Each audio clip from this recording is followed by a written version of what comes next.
사도행전 27장 18절부터 25절 한 목소리로 하나님 말씀을 읽도록 하겠습니다. 시작. 우리가 풍랑으로 심히 이튿날 사공들이 짐을 바다에 풀어버리고 사흘째 되는 날에 여러 날 동안 해도 별도 보이지 아니하고 큰 풍랑이 그대로 있음에 구원의 여망마저 없어졌더라. 여러 사람이 오래 먹지 못하였음에 바울이 가운데 서서 말하되 여러분이요 내 말을 듣고 글에 대해서 떠나지 아니하여 이 타격과 손상을 면하였더라면 좋았을 뻔하였느니라. 내가 너희를 권하노니 이제는 안심하라. 너희 중 아무도 생명에는 아무런 손상이 없겠고 오직 배뿐이라. 내가 속한 바 곧 내가 섬기는 하나님의 사자가 어젯밤 곁에 내 서서 말하되 바울아 두려워하지 말라. 내가 가이사 앞에 서야 하겠고 또 하나님께서 너와 함께 항해하는 자들을 다 내게 주셨다 하였으니 그러므로 여러분이여 안심하라. 나는 내게 말씀하신 그대로 되리라고 하나님을 믿노라. 아멘. 여러분 주님을 사랑하시는 분들은 아멘 하시기를 바랍니다. 전부 우리가 같은 하나님을 믿고 있는데 어떤 분들은 정말 대단한 믿음을 갖는 분들이 계시고 어떤 분들은 똑같은 하나님을 믿는데 그냥 믿음 생활을 그냥 하는 그런 모습들도 우리가 볼 때가 많이 있습니다.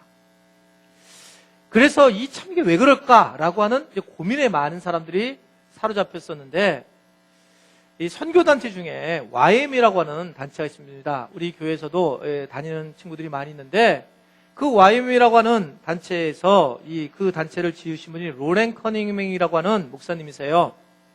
근데 그분이 이 YM 단체가 선교단체 중에 가장 그래도 많이 알려지게 된 이유가 어떻게 하면 하나님과 좀 깊은 만남을 할 수 있을까라고 하는 고민을 하는 그 단체예요. 그래서 어떻게 하면 만날 수 있을까? 그 부분의 핵심된 부분이 뭐냐면 하나님의 음성을 듣는 것이 중요하구나. 그냥 하나님을 믿는 것보다도 더 중요한 것은 하나님의 음성을 듣는 거구나라는 것을 알게 됐습니다. 그래서 YM에서 흐르는 중요한 정신 하나가 뭐냐면 하나님의 음성 듣기라고 하는 중요한 주제가 있어요. 이것으로 인해서 한국교회에 문제점도 일으켰고 또는 한국교회에 지금 큰 영향력을 주고 있는 단체가 바로 YMA라고 하는 예수전도단이라는 단체입니다. 그래서 이게 이번에 50주년이 한국 YM이 생긴 지 50주년이 돼서 이 로렌 목사님이 한국에 방문을 했습니다. 그래서 이 기자가 물어봤어요. 아니 도대체 하나님의 음성을 듣는 것에 대해서 계속 강조를 하고 YM에서 그러는데 도대체 어떻게 하면 하나님의 음성을 들을 수 있습니까? 라고 질문을 했습니다. 사실은 책을 이렇게 두껍게 로렌 목사님이 쓰시고 음성을 듣는 법에 대해서 얘기를 했는데 뭔가 대단한 이야기를 할 줄 알았는데 이 로렌 목사님이 이렇게 대답을 간단하게 했습니다. 그냥 새벽기도 나가셔서요. 찬송하거나 말씀을 보거나 말씀을 들을 때 첫 번째 생각나는 게 그냥 하나님의 음성이에요. 이렇게 얘기한 거예요. 기자가 쓴 글을 제가 본 거예요. 기자가 너무 당황을 했다는 거예요. 이렇게 쉬운가? 하나님의 음성을 듣는 게 이렇게 쉬운가? 이렇게 얘기를 한 겁니다. 여러분 우리가 분명히 알아야 될 게 있는데 기독교가 수요기도 때 잠깐 말씀을 드렸는데 기독교는요 여러분 타 종교랑 완전히 다른 게 하나 있어요. 완전히 다른 게 그게 뭐냐면 타 종교들은 그 사람들이 종교를 신을 만나려면 본인들이 애를 써야 된다는 거예요. 애를 써. 그래서 정한수를 딱 떠놓고 그리고 새벽마다 빌어야 됩니다. 밤에 빌면 안 돼요. 새벽마다 아주 정성껏 빌어야 되고 물도 매번 갈아서 새로운 우물을 뜨는 것부터 올려놔야지만 그래야지만 접신을 할 수 있습니다. 신을 만날 수 있어요. 그게 아무도 없는 데서 목욕까지 해야 됩니다. 목욕까지. 그렇게 해야지 이거 신을 만나요. 자기네가 자기 신을. 고등종교라고 하는 종교들도 마찬가지죠. 불교도 108번은 절을 해야 된다는 거예요. 108번 절을 해야 되고 탑도리를 하고 하여튼 기도를 열심히 다할 때에 부처가 될 수가 있어요. 자기의 열심이 많이 들어가 있습니다. 우리가 요새 뜨고 있는 이슬람교도 마찬가지죠. 이슬람교는 무슨 보재기 같은 거 하나 들고 다니다가 여러분 아시잖아요. 갑자기 시간이 되면 하루에 4번씩 그냥 메카를 향해서 사우디아라비아를 향해서 거기에 그냥 펴놓고 거기서 절을 합니다. 그렇게 해서 이들은 최고의 정성을 다해서 자기 신들을 만나는 거예요. 그런데 기독교는, 하나님은 전혀 다릅니다. 뭐가 다르냐면 기독교는, 한번 저를 따라하겠습니다. 기독교는 계시의 종교다. 네, 계시의 종교예요. 그러니까 계시라고 하는 것은 리벨, 드러내는 종교라는 거예요. 그러니까 하나님을 찾으려는데 하나님 막 숨어가 계시는 게 아니라 하나님 당신께서 스스로 드러내려고 하는 종교가 바로 기독교예요. 그러니까 기독교는 좀 다른 종교랑 완전히 다른 겁니다. 숨어있지 않고 하나님이 찾아와 주시는 거죠. 처음 인간이 죄를 범했죠. 아담이 죄를 범했어요. 아담이 죄를 범해서 하나님과, 자기 믿는 하나님과의 단절을 하고 싶었어요. 그래서 숨었어요. 숨었더니 하나님이 싹 나타나셔가지고 아담아, 아담아, 네가 어디 있느냐 하고 물어보는 거예요. 아담을 찾아왔단 말입니다. 본인이 죄를 졌으면 하나님 찾아가서 내가 이 죄를 졌으니까 해결해 주세요, 이렇게 얘기를 해야 되는데 그러지 않았고 하나님이 찾아와 주셨어요. 하나님이 계시해 주셨다는 거죠. 드러내셨다라고 하는 것을 보여주고 있습니다. 이게 하나님입니다. 그럼 예수님이 뭐라고 얘기했냐면 우리한테 이렇게 얘기를 했어요. 내가 문 밖에서 문을 두드리노니 누구든지 내 음성을 제발 좀 들어라. 내 음성을 듣고 네가 문을 열면 너는 아무것도 하지 마. 그냥 문만 열면 내가 너에게 들어가서 너와 더불어 내가 먹으리라. 내가 너와 함께 할 것이다. 라고 말씀을 하고 있다는 거예요. 즉 무슨 얘기냐면 너희는 문만 열면 주님이 들어오시겠다. 이런, 주님은 우리에게 계시하는 분이시지 숨기는 분이 아니라는 거죠. 여러분, 하나님은 우리 인간의 생각으로는 하나님을 이해할 수 없는 이유는 하나님은 과거에 계셨던 분이시고 현재도 계시고 미래에도 계실 분이십니다. 그 아멘이시죠? 천지를 만드시고 천지 안에 계신 분이세요. 우리가 죽어도 하나님은 여전히 살아계실 분이세요. 그런 분이 예수 그리스도의 옷을 입고 이 땅에 육체적인 옷을 입고 육신에서 우리를 찾아오신 거예요. 이게 복음이에요.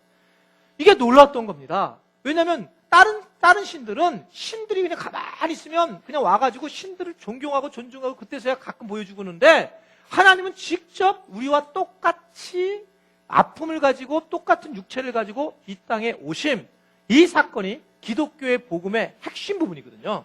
이게 왜 그러냐면 계시를 하시기 때문에, 계시의 종교이기 때문에 그렇다. 뭐 여러 개 얘기할 수 있습니다. 예수님께서 십자가에 달려 돌아가시고 가실 때도 뭐라고 했냐면 내가 처소를 예비하러 갈 텐데 다시 돌아올 거다. 말씀하고 있단 말입니다. 그냥 숨어서 없어지는 분이 아니고 그냥 예수님은 계속 드러냈단 말입니다. 성령님에 대해서도 마찬가지였어요. 여러분 뭐라고 그랬냐면 예수님이 성령을 어떻게 하라고 그래요? 기다리라. 성령님을 네가 파랑새를 쫓아다니면서 성령님을 막 찾아서 이리저리 네가 돛 닦고 돌아다니지 마라. 그게 아니라 성령님도 뭐냐면 너희가 예루살렘을 떠나지 말고 그 자리에서 간절히 기도하고 구하면 성령이 임하시리라. 그러면서 성령이 임했어요. 그러니까 계시를 계속 하시려고 하는 거예요. 너희들이 난리치지 않고 그냥 참고 기다리면 주님이 임하신다는 거예요. 여러분 동일하게도 말씀드린 것은 예수님이 앞으로 재림하실 것이죠. 재림에 대한 말씀도 뭐냐면 걱정하지 마세요. 여러분들이 언제 오셨어? 이렇게 여러분 생각할 필요 없습니다. 왜냐하면 예수님의 재림도 계시하실 거예요. 그래서 구름을 타고 오는데 온 각인들이 보게 될 것이다 라고 말씀하신 이유도 뭐냐면 그 얘기는 뭘 의미하고 있냐라고 하는 것은 모든 사람이 다 알도록 계시하면서 오실 것이다. 몰래 숨어서 오시는 분보다 계시할 것이다 라고 하는 것을 드러내는 거란 말입니다. 그래서 하나님을 우리가 만날 때 하나님은 우리를 자꾸 하나님께서 계시하는 것을 우리가 만나야 되는데 이 계시는 두 가지 계시가 있다고 말씀드렸어요. 그러니까 계시를 하는데 계시에 두 가지가 있는데 하나는 일반 계시가 있고 하나는 특별 계시가 있어요. 그러니까 일반 계시는 여러분 아주 간단한 겁니다. 하나님이 만드신 것, 하나님이 이 만드신 천지 창조를 보면서 일반적으로 그냥 느낄 수 있는 하나님이 우리에게 보여주신 말씀들이 있습니다. 예를 들면 한여름엔 비가 엄청 왔잖아요. 계속 비가 올 줄 알았잖아요, 우리가요. 그런데 비가 그치고 이제는 가을이 왔습니다. 여러분 가을이 오고 그다음 만추가 올 거예요. 그리고 그다음에 겨울이 올 겁니다. 이것에 대해서 여러분 우리는 하나님이 가르쳐준 게 있습니다. 분명히 여러분 겨울이 올 거예요. 그리고 또 봄이 올 겁니다. 이런 것들은 뭘 의미하고 있냐면 그것은 일반 계시를 얘기해요. 일반적으로 하나님이 우리에게 보여주시고 인생이 이런 거다라는 것을 알려준다란 말입니다. 이번에 스티브 잡슨이라고 하는 사람이 죽었죠. 이걸 아는 분들은 청년들은 너무 잘 알고 이분이 이 사람이 어느 정도의 사람이냐라고 했을 때 상상을 초월하는 획기적인 인류의 획기적인 그런 사람 중에 한 명인 거예요. 엄청난 사람입니다. IT의 신이라 이렇게 얘기한 것처럼 IT를 완전히 바꿔놓은 사람, 우리 세상을 완전히 뒤집어 놓은 사람이죠. 사이버 공간을 어떻게 생각하면 만든 사람이라고 볼 수 있는 사람인데 대단한 사람이에요. 이 사람이 56살에 이번에 돌아가셨어요.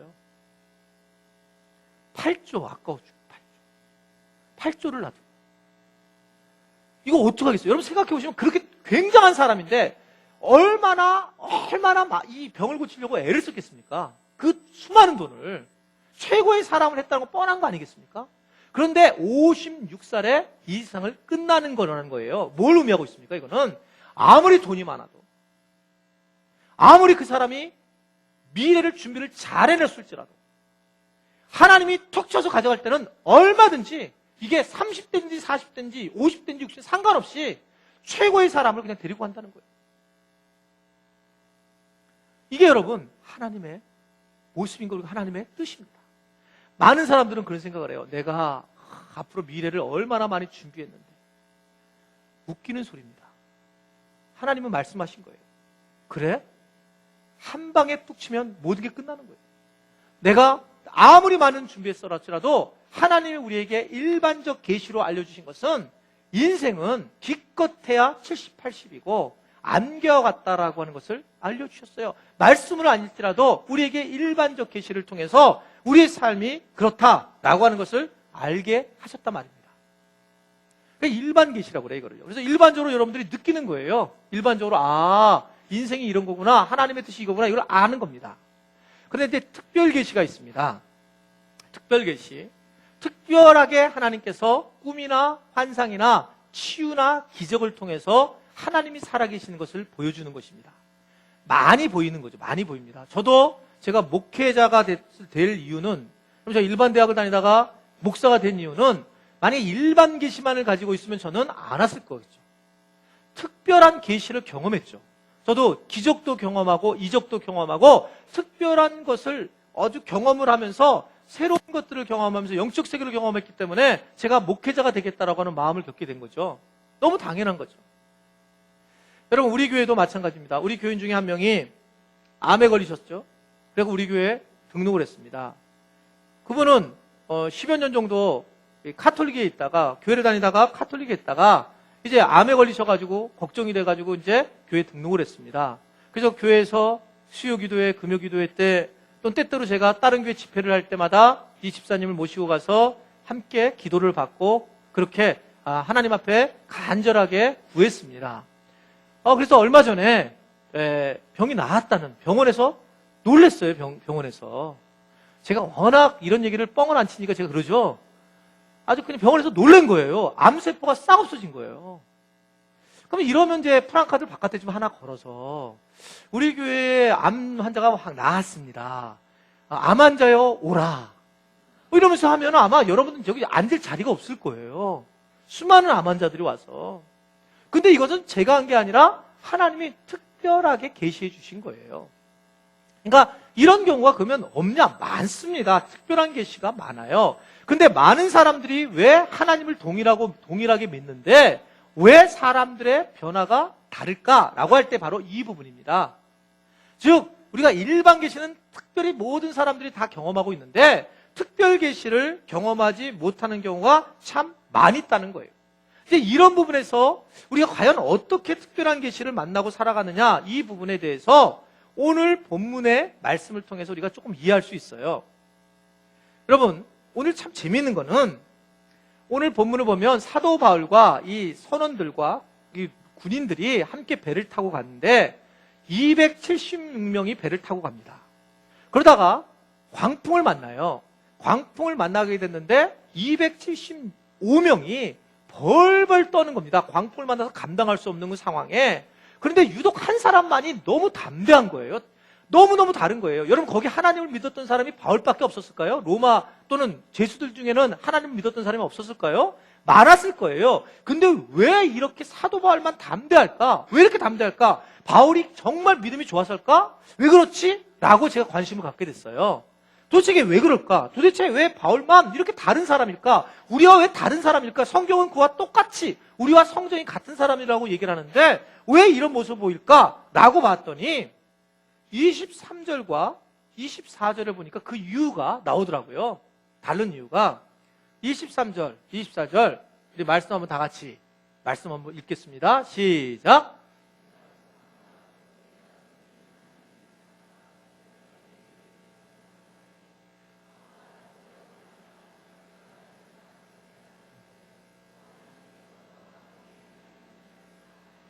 쉬었다.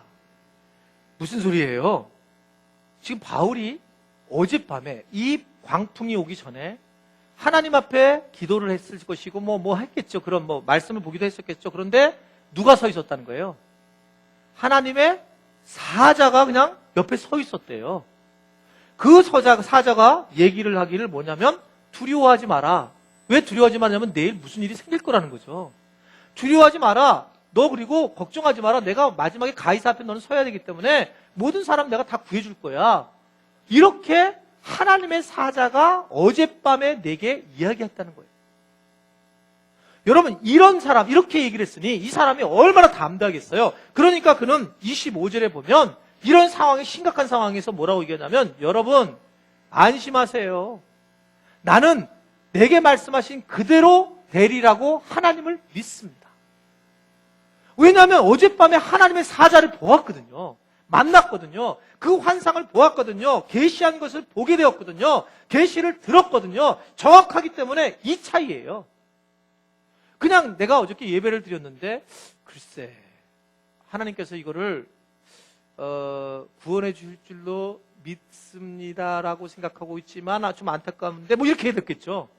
그런데 이 바울은 너무 명료한 거예요. 어제 하나님의 사자가 어제 하나님 사자가 내 곁에 서서 이렇게 말을 하더라. 두려워하지 말아라 라고 말을 하더라 라고 명령을 명료하게 들었는데 내가 그러니 너희들 두려워할 필요 없다. 안심해라. 그렇게 말한 이유는 뭐냐면 사도 바울이 하나님이 사자의 환상과 계시를 보았기 때문에 오늘 이렇게 자신 있게 말을 하고 있다는 거예요. 여러분 내가 왜 살아가면서 이렇게 신앙생활을 왜 이런 모습을 하고 나는 왜 삶이 다를까? 그 이유는 우리가 구체적인 환상과 계시를 본 적이 없기 때문에 그렇습니다. 여러분 저는 신비주의적인 걸 얘기하는 게 아니에요. 여러분들 우리 교인들이 정말 하나님의 환상과 하나님의 사자를 볼 수 있는 영적인 눈을 가질 수 있게 되기를 주님의 이름으로 축원해 드립니다. 주님의 환상과 계시를 보아야 한다는 거예요. 왜 여러분 주님의 환상과 계시를 보아야 하고 들어야 할까? 세 가지 이유가 있어요. 첫 번째는 계시와 환상을 진짜 만나게 되잖아요. 여러분들이 어제 하나님 사자를 내가 봤어. 이렇게 만약 고백이 시작되면 그때부터는 뭐냐면 고난 자체가 이해가 되기 시작해요. 왜냐하면 두려워하지 마라. 내일 무슨 일이 생길 거야. 라는 것을 알게 되죠. 그러니까 고난 자체에 대해서 알게 되기 시작한다는 거예요. 이런 뜻이 있구나라는 걸 안단 말입니다. 고난 자체를 이해를 하는 거예요. 여러분 많은 사람들이 오해하는 게 뭐냐면 특별히 하나님을 믿는 사람들이 오해하는 이유 중에 하나가 이렇게 생각하죠. 정말 내가 힘들면 자기가 잘못해서 고난당하는 경우가 있고 어떤 경우는 정말 하나님께서 사용하려고 고난을 당하는 경우가 있고 어떤 경우는 마귀가 시험에서 고난을 당하는 경우가 있어요. 근데 이 대부분의 사람들은 이 고난의 이유를 모르는 거예요. 지가 잘못해놓고도 하나님 때문에 그렇다고 얘기하는 경우가 있고 이게 그래서 계속 하나님만 힘들게 하셔요. 그런 경우가 있고 이게 하나님이 실제로 이 사람을 갖다가 하나님께서 사용하시려고 고난을 준 경우에는 또 그 사람이 잘못해서 저 사람 자기가 잘못해서 그렇다고 이런 경우가 있단 말입니다. 그래서 여러분 먼저 우리가 중요한 건 뭐냐면 자기의 실수 때문에 생긴 고난이 있다는 거 알아야 돼요. 자기 실수. 내가 잘못해서, 내가 말을 잘못해서, 내가 사는 걸 잘못 살아서, 내가 열심히 섬기지 못해서 그래서 생긴 고난이 있는 걸 알면 그 고난이 정확한 거죠. 여러분 270명이 타고 가다가 지금 풍랑을 만났습니다. 광풍을 만났어요. 그랬을 때에 이게 우리가 뭐 일부 잘못 생각하면 바울이 막 하나님 얘기를 많이 할 줄 알잖아요. 근데 그렇지 않았어요. 바울이 21절의 말씀 보세요. 뭐라고 얘기하는지 21절. 자, 시작.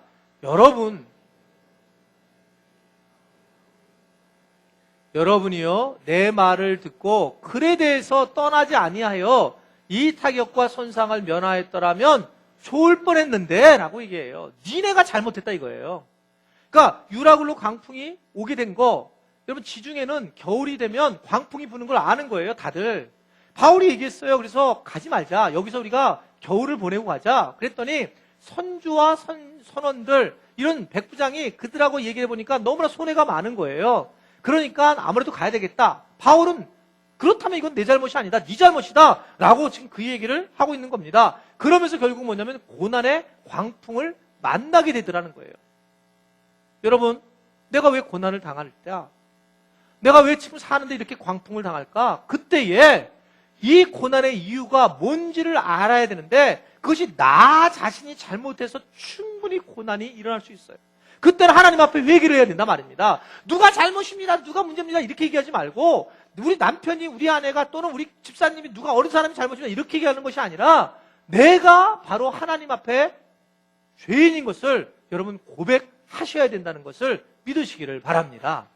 그렇기 때문에 내가 잘못했을 때는 자기 실수 때문에 생긴 고난이면 회개를 해야 돼요. 자기 실수 때문에 고난을 당하면. 물론 그러나 주님을 위해서 당하는, 의를 위해서 당하는 고난이 있을 수 있어요. 그게 어디에 나오냐면 베드로는 아예 이 부분을 대놓고 얘기를 합니다. 베드로전서 2장 19절의 말씀을 보면 이렇게 얘기를 해요. 자, 시작. 부당하게 고난을 받아도 하나님을 생각함으로 슬픔을 참으면 이는 아름다우나. 부당하게 고난을 받을 수 있는데 하나님 때문에 슬픔을 참으면 이건 아름답다. 이렇게 얘기를 하고 있는 겁니다. 실제로 여러분 부당하게 고난을 당할 때 있습니다. 특별히 교회를 다니는 분들은 교회를 다니면서 힘든 경우가 있죠. 예수님을 믿는 거라는 자체 때문에 핍박을 받는 경우가 있습니다. 그렇죠.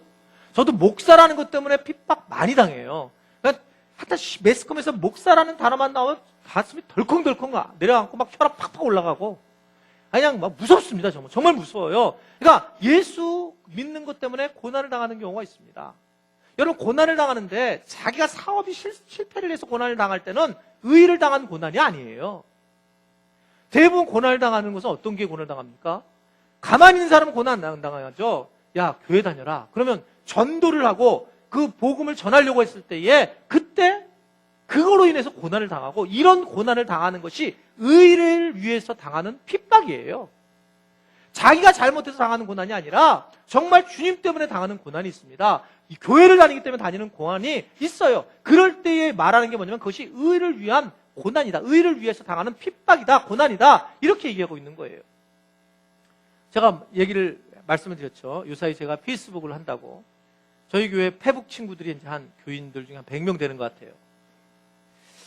그래서 이제 저는 이제 평상시에 볼 수 없는데 그분들의 생각들을 들을 수 있는 기회가 돼서 가끔 한 바퀴 씩 돌다 오는데 어느 집사님이 쓴 글이 있더라고요. 이분이 이제 우리 교회 집사님이시면서 교수님이세요, 지금.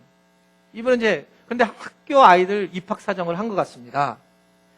그리고 이제 그 글에다가 아이들을 거기서 인터뷰하면서 어떨 때는 입학을 시켜야 되고 어떨 때는 또 입학을 못 시키는 그런 마음에 대해서 안타까운 마음 글을 쭉 올렸어요. 댓글이 쭉 있어서 저 그냥 댓글을 그냥 아무 생각 없이 달았습니다. 집사님, 무슨 어떻든 집사님 아무 생각 없이 하여튼 예수님의 마음을 가졌습니다. 하여튼 그런 내용을 달았어요, 제가요. 그러셨군요. 이제 그렇게 얘기를 했어요. 앞에 댓글 좀 세밀하게 읽어야 되는데 그냥 그렇게 달고, 근데 제 댓글 다음에 어떤 분이 글을 달았더라고요. 뭐라고 달았냐면, 정호야, 너 교회 다니니? 정호가 누구지? 근데 내가 그걸 보면서 너무 마음이 갑자기 당혹스러운 거예요. 이분은 교회를 드러나지 않는다 제가 집사님 이러니까 대부분 다 보니까 다시 쓱 보니까 다 교수님 이렇게 달았어요. 저 혼자 집사님 달고 있더라고. 그래서 예수적인 걸 알게 졌어요. 자, 이럴 때 이 상황으로 인해서 핍박을 당할 가능성이 많죠, 친구한테. 이럴 때는 이게 뭐냐면 의를 위해서 당하는 핍박일 수 있다는 거예요. 모르고 살면 되는데 내가 예수를 믿는다는 것, 내가 교회를 다니는 것을 알게 되면서 사실은 그러면서 어떻게 되면 고난을 당할 때, 그럴 때 이런 자체가 충분히 핍박을 당할 수 있는, 의를 위해서 핍박을 당할 수가 있다는 겁니다. 이거를 하나님이 깊이 높이 예수님께서 높이 위하셨다는 거죠. 여러분, 마태복음 5장 10절과 12절의 말씀을 보시면, 자, 한번 다 같이 읽어보겠습니다. 시작. 의를 위하여 박해를 받는 자는 복이 있나니 천국이 그들의 것임이라. 나로 말미암아 너희를 욕하고 막해하고 거짓으로 너희를 거스려 모든 악한 말을 할 때에는 너희에게는 복이 있나니. 그 다음이 있어요. 자, 시작. 전에 있던 너희 선지자들도 이같이 박해하였느니라. 너희도 원래가 그렇게 당하는 거야. 교회 다니면서 그렇게 하는 거 선지자들도 다 그랬고, 근데 하늘의 상이 클 것이다 라고 아주 분명하게 말씀을 하고 있는 것입니다. 여러분, 그렇습니다. 그러니까 계시와 환상을 본 사람들은 그렇구나, 우리가 고난을 당할 수밖에 없고 이 고난은 나중에 하나님께서 채워주시는구나 라는 것을 안단 말입니다. 왜 고난을 당했는지 알기 때문에. 두 번째는 이 계시와 환상을 보면 그 사람은 뭔가를 해야 할 일을 알아요. 그러니까 내가 무엇을 해야 할지, 이 고난과 이 환상과 계시를 본 사람들은 내가 무엇을 해야 할지를 정확하게 알게 됩니다. 여러분, 배가 유라굴러로 이렇게 표류하고 있었어요. 그때의 전문가들은 선장들이었습니다. 선주, 이 선원들이 전문가예요.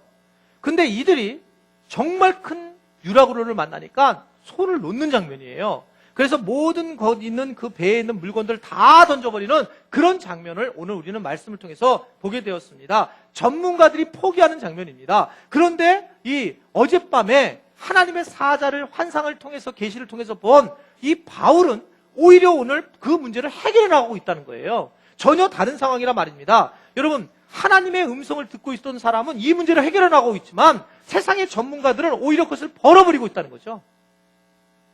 여러분, 광풍이라는 것, 유라굴러 광풍이라는 것, 우리가 생각할 수 없는 광풍이 올 때가 있습니다. 인생에서.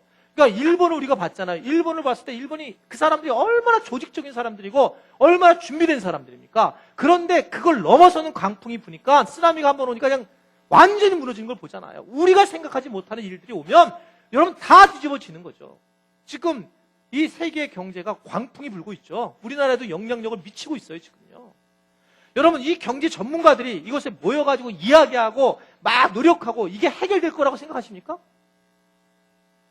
이런 광풍이 어느 정도 그 안에서 잃어버려야지, 엄청난 광풍이 오면요, 전문가가 필요가 없는 거예요, 전문가가. 정말 광풍이 오면 감당할 수 없는 게 우리의 모습입니다. 우리의 모습이에요. 여러분, 전문가라고 해서 해결할 수 없는 거라는 거죠. 요사이 그 영화 도가니라고 하는 영화가 난리죠. 저는 보지 않았어요. 근데 안 봤는데 본 사람한테 너무 많이 들어가지고 내용을 너무 잘 알아요. 그래서 보지 않기로 했습니다. 이미 봤기 때문에. 그 내용에 뭐 이미 잘 알고 지금 문제가, 심각한 문제가 됐습니다. 근데 많은 사람들이 정말 속상해하는 부분이 어떤 부분입니까? 여러분, 이 부분에 속상하는 부분이 뭡니까? 아이들이 성폭행을 당한 거, 그래요. 그리고 거기에 교회라고 하는 것이 조직체가 켜있고, 그리고 뭐 하여튼 좋은 일을 한다고 하는 학교고, 그런 모습이 정말 속이 상하고 힘듭니다. 더 힘든 게 뭐냐, 더 힘든 게 뭐냐면 그것을 알려줬는데 이들이 법을 아는 전문가들, 법원에서 판사들이 판결을 할 때에 어떻게 판결했냐는 거예요. 제일 우리의 마음을 상하게 하는 게 이 부분입니다. 여러분, 정신지체아를 갖다가 성폭행을 했는데 그때 판단 기준이 뭐냐면 얘가 이것에 대해서 거부 반응을 안 했다, 이렇게 판단을 해버리니 그 사람이 3년만 썩고 나오고 4년만 썩고 나오면 그냥 나오는 거예요. 정상하고 똑같이 취급을 하고 있더란 말입니다. 세상의 법을 아는 전문가들이 그렇게 살아가고 있다는 거예요. 이런 생각을 하게 되면 우리가 속이 뒤집어지죠. 물론 지금 국회에서 어느 정도 정리가 됐다니까 너무 다행이지만 이런 부분들이 지금 현재의 모습이란 말입니다. 그러나 세상적인 지식이 아니라 하나님의 계시와 환상을 보는 사람들은 아주 분명한 초점이 생기는 거예요. 하나님의 관점으로 세상을 바라보고 하나님 중심으로 주님 초점으로 보니까 아주 분명한 고백을 하게 되고 분명한 믿음이 생기는데, 그렇게 볼 때는 여러분 얼마든지 하나님의 사랑, 하나님의 관점으로 보게 되면 모든 문제를 쉽게 해결할 수 있다는 거예요. 그렇기 때문에 무언가를 해야 될 일을 정확하게 알아요. 바울은 이런 얘기를 합니다. 자기가 내가 사도가 된 것은, 내가 이렇게 사도가 된 거에 대한 얘기를 하면서 사도 바울이 쓴 모든 서신들마다 서신 1장 1절의 앞부분에 항상 바울이 사도가 된 이유를 설명하고 있는데, 그때 여러분 뭐라고 바울이 표현한 줄 아세요? 바울이 하나님의 계시와 환상을 보고 난 다음에는 이렇게 표현을 하고 있습니다. 갈라디아서 1장 1절을 보시면 한번 읽어보겠습니다. 갈라디아서 1장 1절. 자, 시작. 사람들에게서 난 것도 아니요 사람으로 말미암은 것도 아니요 오직 예수 그리스도와 그를 죽은 자 가운데서 살리신 하나님 아버지로 말미암아 사도된 바울. 바울이 뭐라 그러냐면 사람들 때문에 된 게 아니고 내가 예수 그리스도와 하나님 때문에 내가 사도가 됐다. 현재 내가 된 것은 하나님 때문에 된 것이다. 하나님의 뜻을 구하고 있더라 말입니다. 하나님의 환상과 계시를 본 사람들은요, 중심이 자기 중심이 아니라 하나님이 하셨구나, 주님이 하셨구나 라는 주님 중심의 관점을 보게 되더라는 거예요. 이게 달라지기 시작을 하는 거예요. 여러분 오해를 하시지 않으면 좋겠는데, 저는 이게 자녀들이 원하지 않는데 뭐 이렇게 외국 유학 보내고 이러는 거 정말 반대하는 사람입니다. 그러니까 아이가 원해서 정말 가야 되는 건 보내야 되지만, 그 부모가 자기 대리만족을 위해서 자녀들을 보내는 경우를 너무 많이 보게 됩니다. 너무 많이 보게 돼요. 여러분 우리 교회 누구를 위해서 얘기하는 건 절대 아닌 겁니다. 그거는 얘기는 아니에요. 제가 생각하기에는 저는 자녀들을, 한국 사람, 이게 물론 우리나라의 어떤 큰 지금 장점이 되기도 하지만 자녀에 대해서는 저는 아주 광적이라고 생각해요. 자녀를 사랑하는 게. 하나님이 원하시는 자녀 사랑이 절대 아니라고 생각합니다. 저는요. 이게 아주 광풍이 부는 거예요. 자녀 사랑에 대한 아주 광풍. 그러니까 누구나 자녀 사랑이 심하게 사랑하는 것에 대해서, 그것에 대해서 얘기를 못하는 이유가 전부 똑같이 생각하니까 이것이 문제다. 하나님의 관점으로 얘기하는 사람이 한 명도 없는 거죠. 그런 말씀 드렸잖아요. 여러분 20대 30대 처음 아기 날 때 자녀 낳으면 자기 애가 딱 나면요, 이 아주 자아가 얼마나 발달을 하는지 자기 애가 다 천재인 줄 안다니까요. 애가 벽에다가 무슨 낙서를 하면 얘가 이거 뭐라는 거야, 얘가 아주 최고의 화가가 될 거라는 거예요.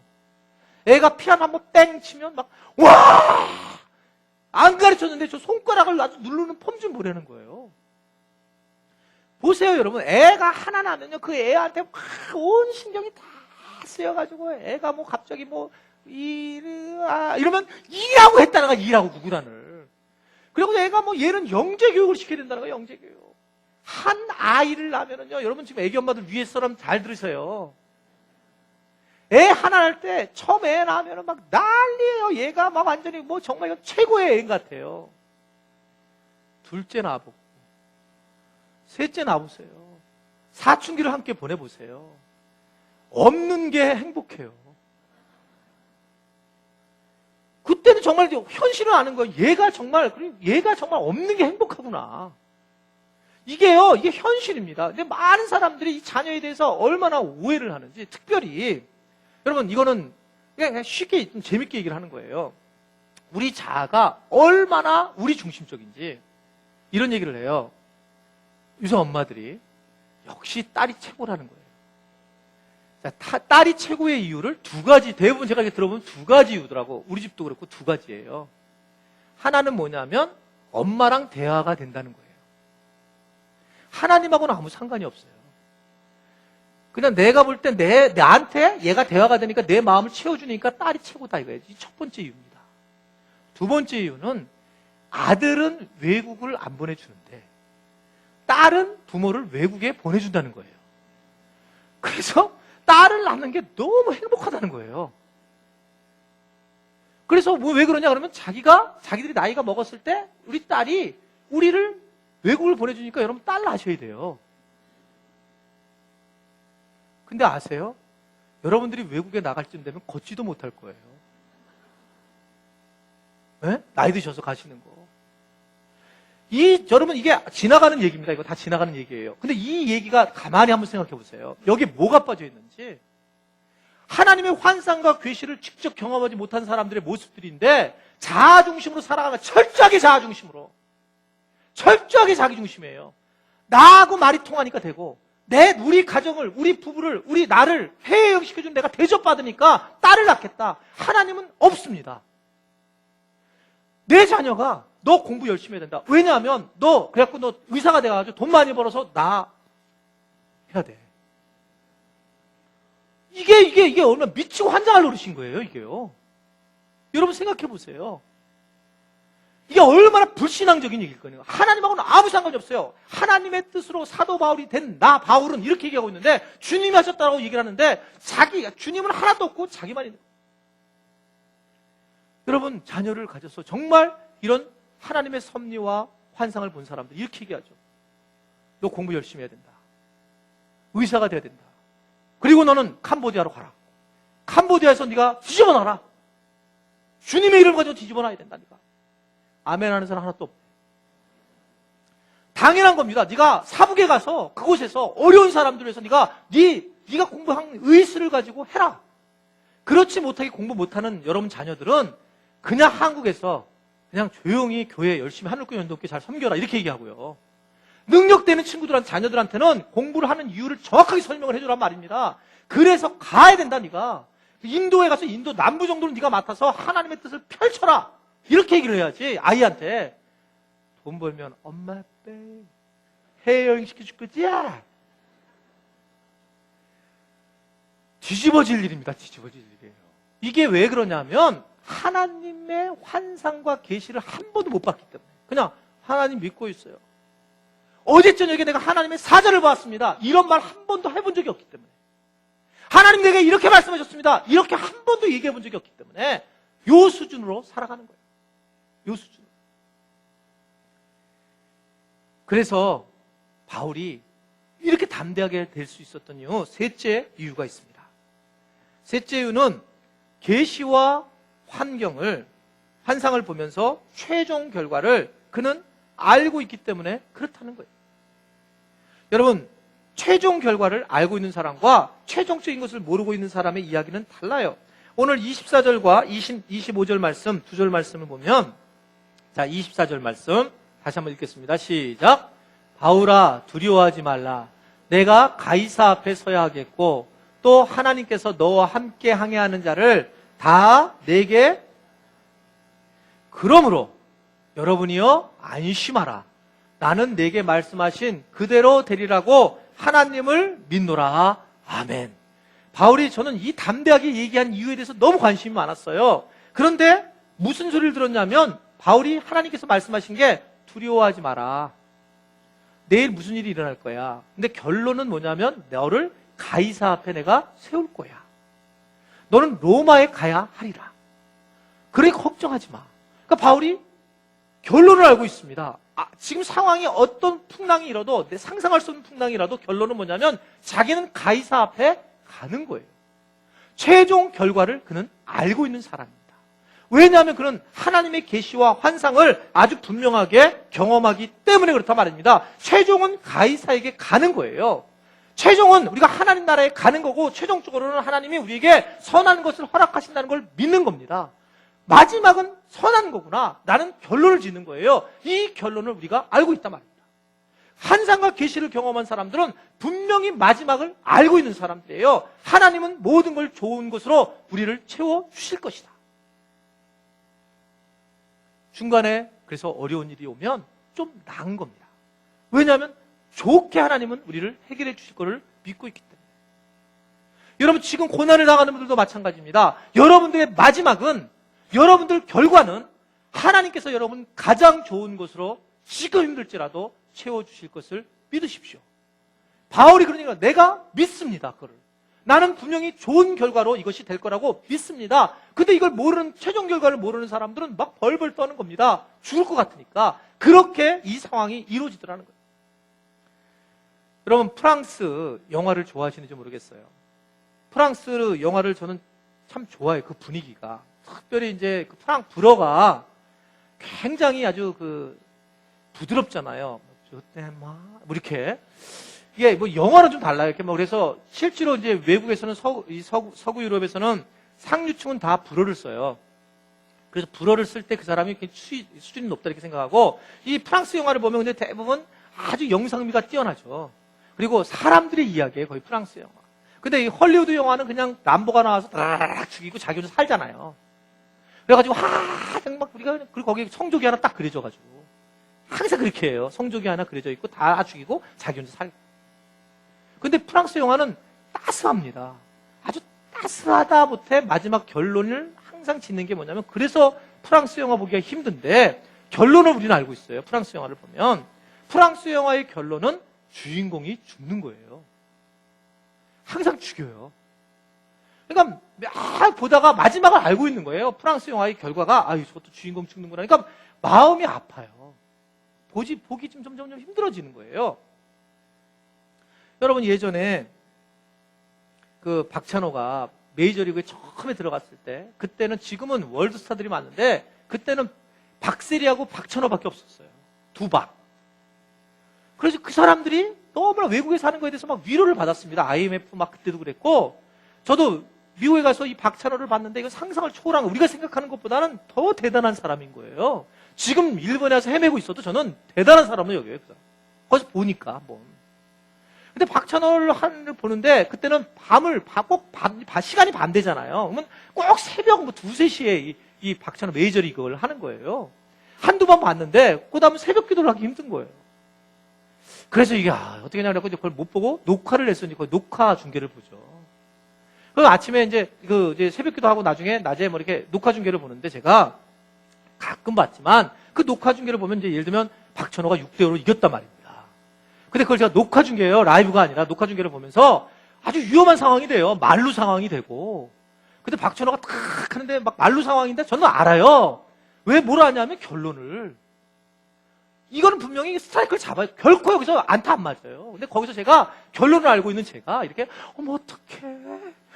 걱정된다. 무서워. 이러면 제가 미친놈이죠. 왜냐하면 결론을 알고 있잖아요. 이미 준 게 결론을 나는 알고 있는 거예요. 결론을 알고 있으니까 여기서 어떻게 되면 누리는 거죠. 가만히. 스트라이크 아웃 잡는구나. 왜냐하면 결론을 알고 있으니까. 그 차이, 다른 게 아니라 그냥 결론을 알고 모르고의 차이입니다. 결론을 알면 과정이 훨씬 더 우리는 얼마든지 자족할 수 있단 말입니다. 왜냐하면 결론을 우리는 승리하기 때문에.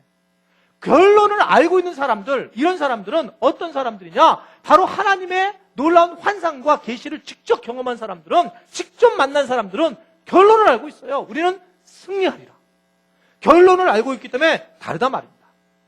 그래서 여러분, 저는 사실 어려운 오늘 설교를 하고 있는데, 우리 교회하고는 다른 색깔일 수 있습니다. 그러나 여러분들이 정말 주의 환상을 보았으면 좋겠습니다. 여러분들이 환상 속에서 하나님을 만났으면 좋겠고 계시를 경험했으면 좋겠다는 거예요. 왜냐하면 그냥 사는 것보다 훨씬 더, 주님, 내가 어젯밤에 하나님의 사자가 내 곁에 서서 이렇게 말하는 걸 내가 경험하고 들어봤으면 좋겠다는 거예요. 그것이 무엇보다 중요한 거예요. 그럼 여러분 고민이 되잖아요. 그럼 어떻게 계시를, 환상을 봅니까? 이 질문이 생기겠죠. 해 아래 새 것이 없어요. 성경은 말하기를 뭐라고 그러냐면, 너희는 말씀을 듣고, 말씀을 듣는 자는 들을 때 말씀을 들음으로 믿음이 생기고 구원에 이른다, 이렇게 말씀을 하고 있는 거예요. 모이기를 힘써라, 애써라, 예배에 네가 정진해라, 너희가 전심을 다해라, 이런 단어들이 다 똑같아요. 말씀, 기도, 새벽 기도 하라, 이런 모든 것들이 그랬을 때 하나님은 이미 계시하고 있다는 거예요. 숨기는 게 아니라 드러낸단 말입니다. 하나님은 만나려고 문을 두드리고 있지 숨지 않는단 말입니다. 내가 그렇게 안 한 거예요. 내가 주님 만나고 싶어요. 보고 싶어요. 이렇게 한 번도 한 적이 없으니 주님이 옆에 와도 우리는 본 적이 없는 겁니다. 그래서 여러분들이 주님이, 내가 꿈에서 주님, 내가 잠을 자면서 주님 만나기 원해요. 그런 마음들과 고백들이 있어야지 주님이 만나주시지, 문 밖에서 네가 문을 열어야 돼. 문을 열면 내가 너에게 들어갈게. 이게 주님의 음성이라는 걸 여러분 믿으시기를 바랍니다. 다행히 계시의 최고의 계시는, 꿈보다 더 중요한 계시는 말씀이에요. 말씀에 의한 계시는 흔들림이 없습니다. 왜냐하면 꿈은 개꿈도 많이 꿔요. 그렇기 때문에 이게 문제가 있는데 이 걱정하고자 하면 그게 막 같이 혼합해서 나오는데 그러나 말씀에 대한 계시는 가장 정확해요. 흔들림이 없습니다. 저는 목회자가 되면서 성경을 100번 이상을 읽었겠죠. 근데 그 성경을 읽으면서 제가 요한계시록은 10번도 못 읽었습니다. 근데 왜 못 읽었냐면 전 장로교 목사인데 장로교는 깔뱅이라고 하는 칼빈이라고 하는 사람이 신조 교리를 만든 거예요. 중심으로 이렇게 구조가 잡혀 있어요. 근데 칼빈이라는 사람이 굉장히 탁월한 사람인데 이 사람이 성경에 대한 모든 것을 다 주석을 했는데 요한계시록만 하지 않아요. 그래서 이것에 대해서는 굉장히 걱정을 하면서 이걸 풀 수 없다라고 하는 것을 얘기를 합니다. 저도 요한계시록을 보면 아주 그냥 이걸 너무나 묵시문학이기 때문에 이 부분에 대해서 말이 위험할 수 있다라고 늘 생각을 하고 있어요. 근데 많은 이단들이 이 요한계시록 가지고 계시를 하고 있어요. 그래서 대부분 숫자를 가지고 얘기를 하고 그래가지고 계속 유혹하고 미혹하는 겁니다. 근데 저는 여러분 요한계시록 가지고 설교도 별로 한 적이 없어요. 요한계시록에 대한 내가 자신이 없는 거예요. 이걸 어떻게 할까? 그런 과정 속에서 제가 한 10여 년 전에 이 온누리교회 갔다가 우연히 이필찬 교수님을 만나게 돼요. 그리고 거기서 요한계시록을 듣게 되었습니다. 그걸 듣는데 제가 충격적이었어요. 이렇게 요한계시록을 말씀으로 정확하게 푸는 사람이 있구나. 정말 정확하게 건강하게 이렇게 푸는 분이 계시는구나. 이걸 알면서 제가 이걸 만약 이 요한계시록을 정말 공부를 하면 정말 도움이 되겠구나. 그래서 일주일 내내 가서 공부를 하고 그 다음에 와서 제가 우리 교회에서 요한계시록 학교를 열었습니다. 그리고 그 이필찬 교수님이 몇 개월 전에 제가 찾은 것도 아니고 이분이 저를 찾아와가지고 이 카페에서 만나서 요한계시록을 하면 어떠냐라고 해서 오늘 저녁부터 요한계시록 세미나를 하게 된 거예요. 그런데 말씀드린 것은 요한계시록 부흥사경회라고 우리가 이름 붙였지만 우리 교회는 부흥사경회지만 그분은 세미나를 할 겁니다. 여러분들이 좋을 가능성이 많다는 거예요. 강의는 내가 훨씬 잘해요. 근데도 불구하고 왜 교수님을 모셨을까? 장경동 목사님을 안 모시고. 요새 장씨가 잘 나가는데, 장학일 목사님, 장경동 목사님, 둘이 합하면 장동학. 이게 디귿 동자하고 학자 합치면. 그런 분들을 모시지 않는 이유는, 여러분, 그분들은 우리를 즐겁게 하고, 우리를 흥분시킬 수 있고, 은혜를 줄 수 있지만, 제가 이번에 이 교수님을 모신 이유는 여러분들이 요한계시록을 정말 안 읽어본 사람들은 이번에 그 읽는 관을 좀 배우라는 거예요. 조금 힘들을지 모르지만 이렇게 관을 보니까 이런 거구나. 아주 이것이 여러분 전율을 느낄 수 있도록 그런 통찰력을 경험할 수 있다는 거예요. 그래서 청년들은 정말 꼭 참여했으면 좋겠고 또 주변에 여러분 교회 새로 오시는 분 모시고 오지 마셔요. 그냥 교회를 주변에 잘 다니는 분들, 근데 요한계시록이 도대체 모르는 분들, 그런 분들이 오셔서 들으면 하나님이 요한을 통해서 하나님을 계시하는 것을 볼 수 있게 되더라는 것입니다. 그래서 여러분 오늘 저녁부터 이 요한계시록에 참여하셔서 여러분들이 이 계시의 특별한 것들을 경험하시고 그 은혜를 누릴 수 있게 되기를 주님의 이름으로 축원해 드립니다. 기도하시겠습니다.